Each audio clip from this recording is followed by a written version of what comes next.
I've always been fascinated by the events that shaped our world, and none more so than World War II. The deadliest conflict in human history, involving over 100 million people from more than 30 countries, resulting in a staggering 70 to 85 million deaths. But how did it all begin? What were the sparks that ignited this global inferno? Strap in, folks, as we journey back to the aftermath of World War I and uncover the shocking chain of events that led to the most devastating war in human history. As the dust settled on the battlefields of World War I, the victorious Allied powers gathered to determine the fate of the defeated Germany.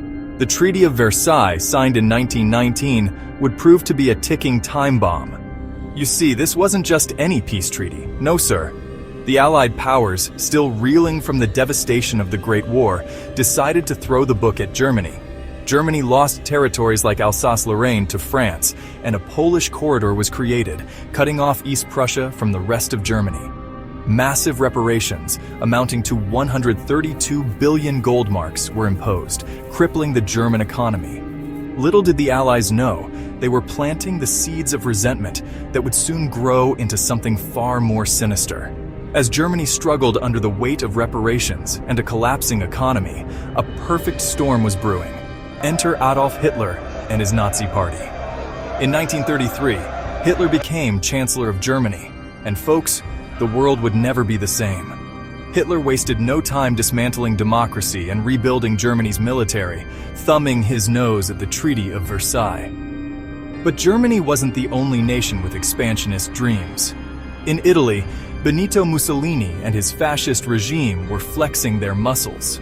Meanwhile, across the globe, Imperial Japan was on the move. In 1931, they invaded Manchuria, and by 1937, they were embroiled in a full-scale war with China. The stage was set for a conflict that would engulf the entire world. As these dictators grew bolder, the world watched with bated breath. The League of Nations, created after World War I to prevent future conflicts, proved to be a paper tiger. When Japan invaded Manchuria in 1931, the League did nothing. When Italy invaded Ethiopia in 1935, they imposed weak sanctions that did little to deter Mussolini. It was becoming clear that this international body was ill-equipped to handle the rising tide of aggression. In a shocking turn of events, Hitler began to push the envelope even further. In 1936, he remilitarized the Rhineland, a direct violation of the Treaty of Versailles. The world held its breath, waiting for France or Britain to respond. But no response came. Hitler had called their bluff, and he was just getting started. The Nazi war machine was gaining momentum, and the world was about to be plunged into darkness once again. By 1938, Hitler's appetite for expansion had grown insatiable. He annexed Austria, and then demanded the Sudetenland. In September 1938, British Prime Minister Neville Chamberlain met with Hitler in Munich, resulting in the Munich Agreement. Chamberlain returned, declaring peace for our time, but he couldn't have been more wrong. Within 6 months, Hitler had occupied all of Czechoslovakia. The policy of appeasement had failed spectacularly.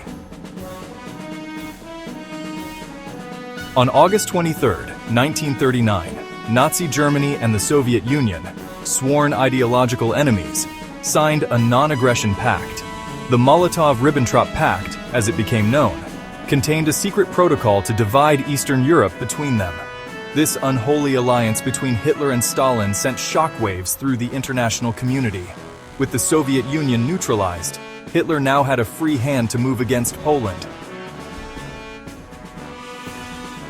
On September 1, 1939, German forces stormed across the Polish border, unleashing a new kind of warfare, Blitzkrieg. Fast-moving tanks, devastating airstrikes, and rapid infantry advances overwhelmed the Polish defenses. On September 17th, the Soviet Union, honoring its secret pact with Germany, invaded Poland from the east. Britain and France declared war on Germany, but their declaration did little to help the Polish people. In April 1940, German forces swept into Denmark and Norway.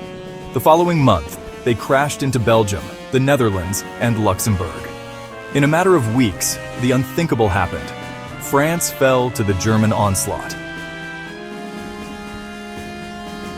The fall of France marked a dark turn in the war, leaving Britain standing alone against Nazi Germany. In June 1941, Hitler made his most audacious move yet. Breaking the Nazi-Soviet pact, he launched Operation Barbarossa, the invasion of the Soviet Union. It would become the largest military operation in history, opening up the Eastern Front, which would prove to be the bloodiest theater of World War II. As Europe burned, Imperial Japan continued its expansion in Asia. Tensions with the United States reached a breaking point. On December 7, 1941, Japanese forces launched a surprise attack on Pearl Harbor, Hawaii. The date, which will live in infamy, propelled the United States into the war, transforming the conflict into a truly global struggle. And so, the world was plunged into its deadliest conflict. From the ashes of World War I to the shores of Hawaii, a series of events, decisions, and actions had led to a war that would reshape the globe. As we look back on these pivotal moments, we're reminded of the fragility of peace and the consequences of unchecked aggression. The echoes of World War II continue to resonate today, shaping our world in ways we're still trying to understand.